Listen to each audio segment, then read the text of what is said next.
don't know about you, but today when I walked outside, Yeah. it did like a double take because I've been sweating to death. We all have, right? For weeks upon weeks. And then today, I don't even know what to make of it. What is it, 70? Yeah, well, the dew point temperatures, the temperatures are in the 60s right now. It's all over the place. Yeah. I'm not a fan. Not a fan, Dimitris. No, You're going to need a fan, though. That's right. You're going to need a fan pretty soon. And also, check things out for next week. I think we'll see the lower humidity coming back into the forecast. But we've got to deal with a lot before then. So more rain in the forecast in your first alert weather headlines tonight into tomorrow.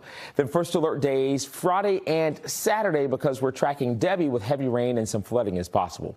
For the rest of this evening, you'll likely have temperatures in the mid-60s and likely some lower 60s in the morning. We'll have a better chance of seeing wet weather later tonight into the day tomorrow, especially the first part of the day, and we're not done just yet. A 20% chance for a shower later in the day for our Thursday. Then you'll notice for Debbie, Friday and Saturday, we have those first alerts because we're tracking the potential for heavy rain, maybe a couple thunderstorms as well. First alert radar, most of the wet weather, the heaviest action just to our southwest. It's moving north and east out of Connecticut and out of New York as well. So there will be showers and storms moving in our direction later tonight and overnight into tomorrow morning for that morning drive. You'll see first alert futurecast for the next several hours, a little closer to 11 midnight tonight. There goes 1 o'clock in the morning. Some showers moving right over Boston, Manchester there, Worcester, likely toward Taunton, and that will continue toward about 6:15 in the morning. Continuing with the rain. It's almost like deja vu because we dealt with this morning, right? Remember that? Well, as we go through tomorrow morning into the early afternoon, a lot of that wet weather starts to move away, likely breaking out in some sunshine before the end of the day. And then the clouds come back into our Thursday through the day, and we'll likely have late day showers moving in all ahead of Debbie. So let's show you the forecast again for the weekend. Rain likely Friday.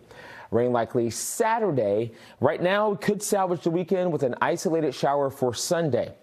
This is the 5 o'clock update from the National Hurricane Center with Debbie. The center of the storm is offshore, all right? Is southwest of Charleston. How about 40-mile-per-hour sustained winds? That cone of uncertainty takes this system to the north. It's going to spread a lot of wet weather, a lot of rain over the southeast. It's going to move the system right toward our area into the weekend. And there goes Sunday's forecast. The center of the storm will to our north.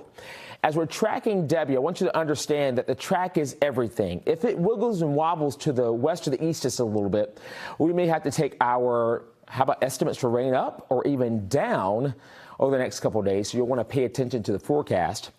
How about travel impacted Friday night? There could be some winds gusting about 40 to 45 miles an hour along the coast as we go into Saturday.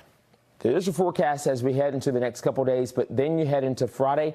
This is Debbie here as it takes that plume of moisture to the north and northeast. Friday into Saturday looks a little heavy with some of the rain at times. I think most of the moisture will move out of our hair going into Sunday to the north, but there could be a wraparound effect late Sunday night into our Monday. We see a couple of lingering showers still around. And how much rain could we see? The big bullseye for rain will definitely be to our south over the Carolinas, but that plume of moisture moves in our direction, so it's now the question that parts of our area could see between 2 to 6 inches of rain. Right now, some of the models saying on the lower end for Boston, but maybe some higher amounts. Again, depending on that track of Debbie, there could be some higher amounts toward Vermont and even northern New Hampshire. So we'll have to watch it very closely. There's your 10-day forecast. You'll see the temperatures upper 70s for Friday, Saturday, near 80 for Sunday, 20% chance for a shower Sunday. Monday, about a 20% chance for a shower. And you'll notice next week some low 80s, but at least the humidity levels will be farther down.